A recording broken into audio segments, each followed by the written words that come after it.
कि जी cyber crime के cases अव्वल तो रिपोर्ट नहीं होते, रिपोर्ट 6,39,000 केसेस हुए, लेकिन उसके बाद हुआ ये कि उसमें से जो सजाएं हुई ये सिर्फ 200 अफराद को हुई। 7,000 लोग अरेस्ट हुए लेकिन सजाएं सिर्फ 200 अफराद को हुई। तो क्यों ऐसा हुआ कि ये परसेंटेज इतनी लो है? कि क्या इसमें जो शिकायत थी वो वैलिड नहीं थी, या जिन पे मुकदमात हुए उनको सही से उसकी तहकीक नहीं हो पाई? मसला क्या था? अच्छा चलें, तो इसी पर हम बात कर लेते हैं। हमारे साथ मौजूद हैं cyber law expert barrister Aziz Gauri. Thank you so much Aziz Gauri हमें ज्वाइन करने के लिए। बताइएगा, कौमी असम्बली में जो रिपोर्ट जमा कराई गई है वजारत दाखिला की जानिब से, 5 साल में साइबर क्राइम के मुकदमात में सज़ाओं की शरह 4% से भी कम।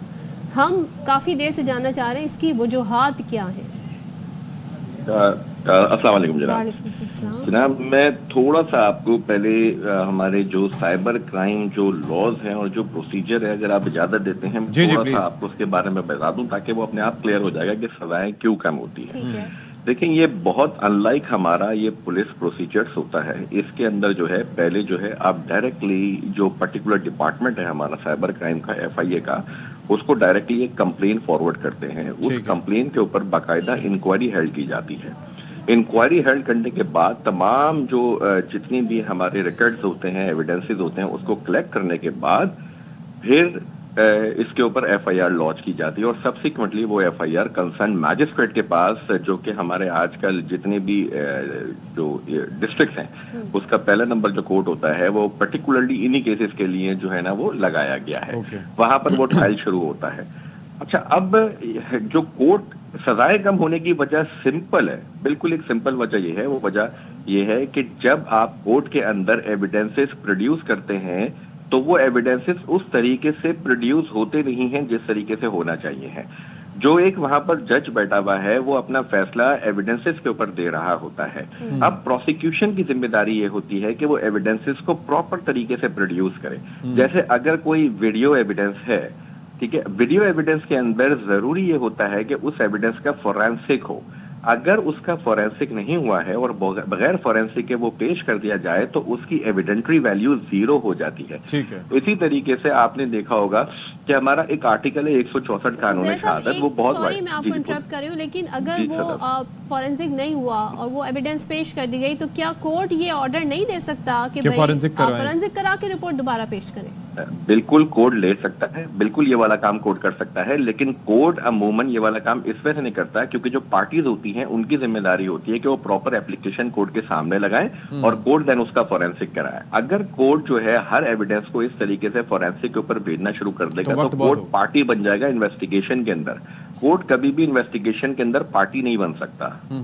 लेकिन डायरेक्ट। अच्छा बैरिस्टर साहब, ये फरमाइएगा कि ये मसला ऐसा है कि ये बड़ा साइंटिफिक इसके लिए अप्रोच होनी चाहिए। तो आपको क्या लगता है कि जिस तरीके से हम मोस्टली शिकायत करते हैं FIA साइबर क्राइम के पास, क्या वो वेल इक्विप्ड हैं कि वो हैंडल कर सकें, डील कर सकें? क्योंकि बाज़ उसके अंदर डिटेल्स बड़ी तकलीफदेह होती हैं, तो वो शेयर करना और फिर उसके अंदर उनके साथ उनके साथ राब्ते में रहना वो बड़ा मुश्किल एक काम होता है। फिर कितना टाइम लगता है इस शिकायत को प्रोसेस होने में?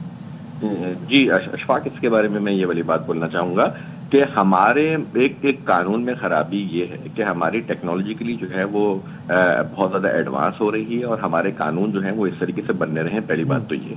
दूसरी बात ये है कि हमारे जो अफसरान हैं FIA के हों या किसी भी इदारे के हों, उनकी प्रॉपर ट्रेनिंग इन मामलात में होती नहीं है। जैसे मैं अभी करंटली एक और केस हैंडल कर रहा हूँ, क्रिप्टो करेंसी वाला, वो भी डिजिटल एसेट्स वाला, वो भी मैं हैंडल कर रहा हूँ। ठीक है, उसके अंदर भी कुछ ऐसे ही इश्यूज आ रहे हैं कि वहां पर IO वगैरह जो है और भी जो अफसरान हैं उनको इतना इल्म नहीं है इन एसेट्स के बारे में। तो ये प्रॉब्लम तो हमेशा से है। इस प्रॉब्लम को ओवरकम करने के लिए हमारे यहाँ पर वेस्टर्न कंट्रीज मौजूद हैं जो बहुत ज्यादा आगे चली गई हैं इन्हीं मामलात के अंदर। तो अगर प्रॉपर इनकी ट्रेनिंग करवाएं तो एविडेंस कलेक्शन जो है वो काफी हद तक इम्प्रूव हो जाएगा। और एक और इशू यहाँ पर बहुत बड़ा ये है कि हमारे जो प्रोसिक्यूशन डिपार्टमेंट है यहाँ पर AD लीगल होते हैं FIA के अंदर।